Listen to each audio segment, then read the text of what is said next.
Yang terhormat Ibu Salim Maris selaku dosen pengampu manajemen perubahan, dan teman-teman semua yang saya banggakan dan saya cintai. Pertama-tama dan yang paling utama, puji dan syukur kita panjatkan kepada Allah Subhanahu Wa Taala. Salam dan salam tak lupa kita sampaikan kepada Nabi Muhammad SAW. Sebelumnya perkenalkan, nama saya Taufik Hidayat selaku moderator.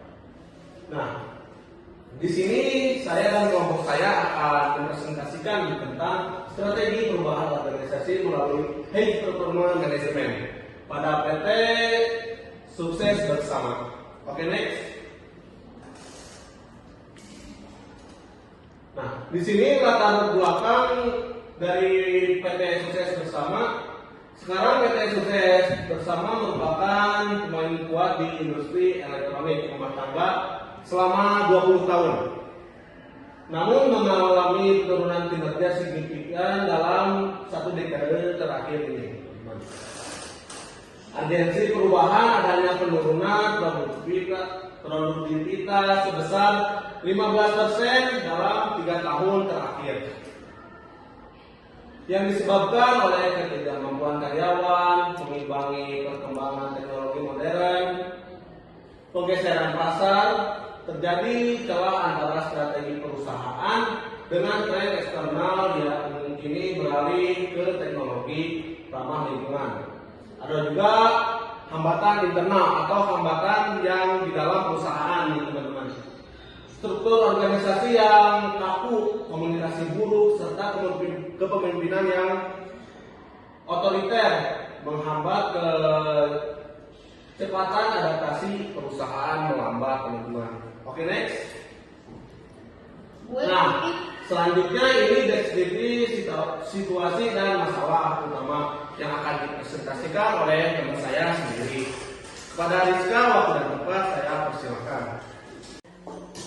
Deskripsi situasi dan masalah utama. Yang pertama yaitu ada masalah sumber daya manusia.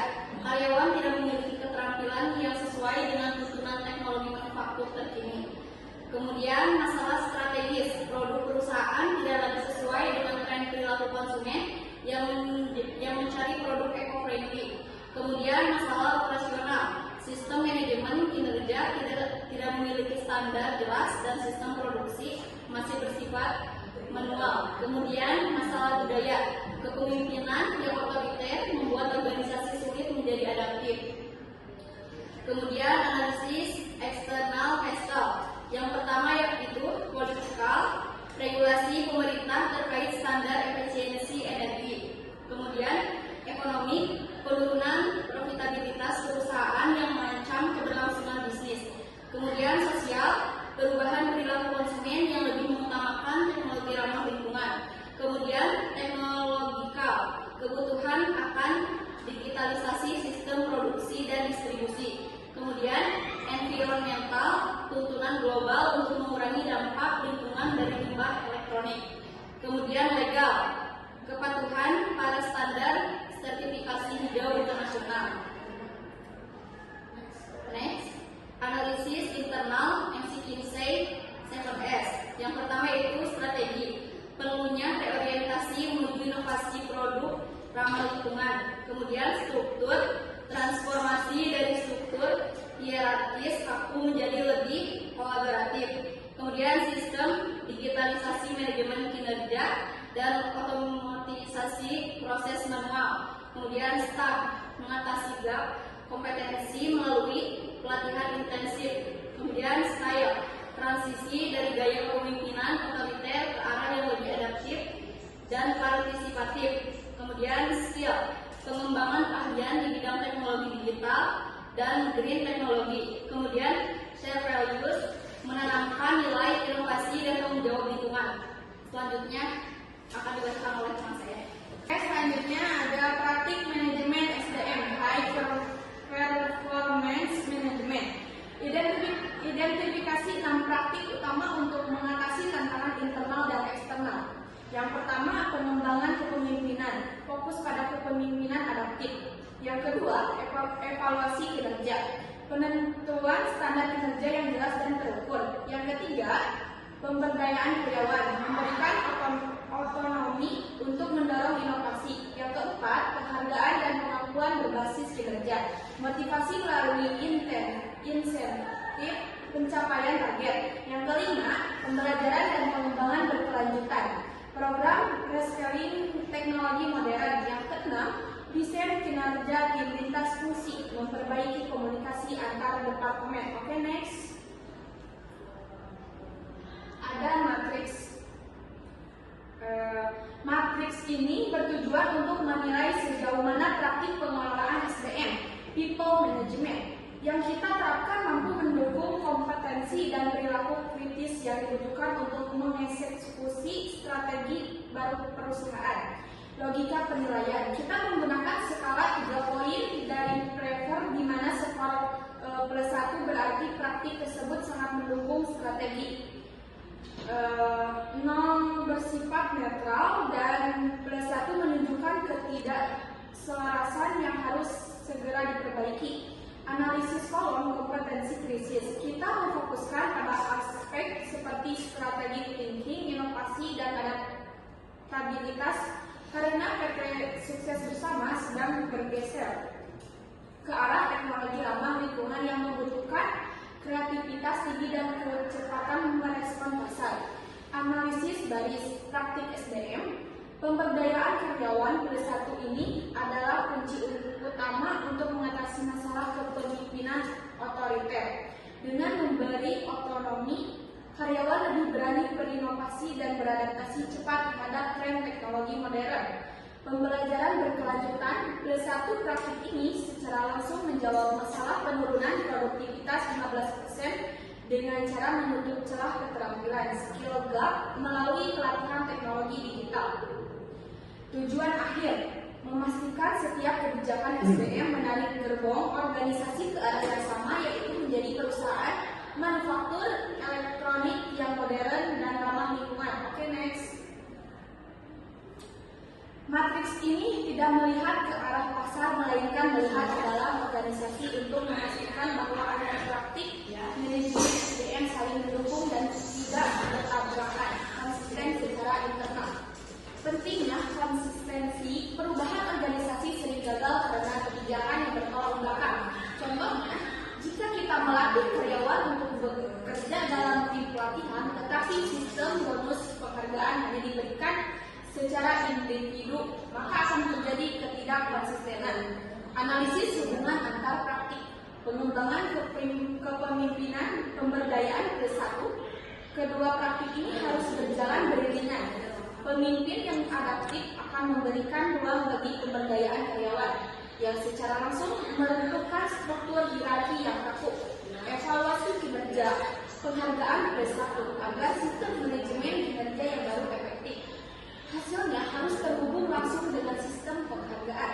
Jika kinerja digital meningkat, maka penghargaan pun harus meningkat secara transparan. Pembelajaran evaluasi kinerja +1.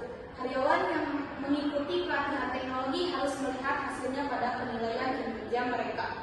Ini memastikan investasi pada pelatihan membuahkan hasil pada produktivitas perusahaan. Tujuan akhir, menciptakan ekosistem kerja yang solid, di mana semua aturan, sistem pelatihan, dan cara memimpin saling memperkuat satu sama lain untuk mencapai target profitabilitas perusahaan. Terima kasih. Baik, terima kasih kepada teman saya, yaitu Rizka Dewi Putri dan Siti Latifah yang sudah mempresentasikan begitu baik dan dapat kita dengar. Nah, di sini baik kita lanjut ke kesimpulan strategi perubahan High Performance Management. Nah, integrasi people management, perubahan tidak akan efektif hanya dengan menggantikan mesin. High Performance Management memastikan bahwa SDM memiliki mentalitas dan keahlian untuk menjalankan teknologi baru tersebut.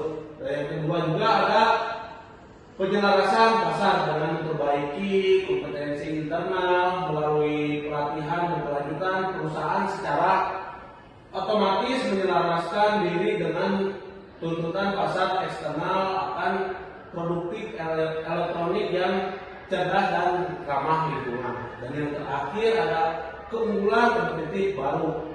Transformasi dari kepemimpinan otoriter ke pemberdayaan akan menciptakan organisasi yang lincah atau agile dan mampu bertahan dalam persaingan industri 4.0.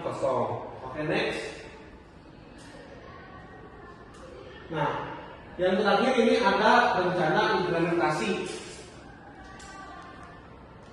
Tahap 1, restrukturalisasi. Nah, ini dilakukan pada bulan ke-1 dan bulan ke-2, mengubah struktur organisasi dan menetapkan standar KPI baru yang mendukung digitalisasi. Lanjut ke tahap kedua, reskilling dan budaya. Nah, ini dilakukan pada bulan ke-3 sampai bulan ke-6. Menunjukkan program pelatihan teknologi hijau dan memulai sesi town hall untuk memperbaiki komunikasi internal. Dan yang tahap ketiga ada digitalisasi operasional, dilakukan pada bulan ke-7 sampai bulan ke-9. Mengimplementasikan sistem produksi otomatis dan sistem distribusi berbasis data untuk meningkatkan produktivitas. Dan tahap terakhir yaitu tahap keempat, monitoring dan review. Nah, ini dilakukan pada bulan ke-10 sampai bulan ke-12. Melakukan evaluasi berkala menggunakan matriks diagonal yang tadi teman saya jelaskan untuk memastikan semua praktik SDM tetap selaras dengan tujuan strategi perusahaan. Oke, next. Baik, kita sudah sampai ke penghujung acara. Dari awal sampai akhir, saya minta teman-teman saya untuk maju ke depan semuanya.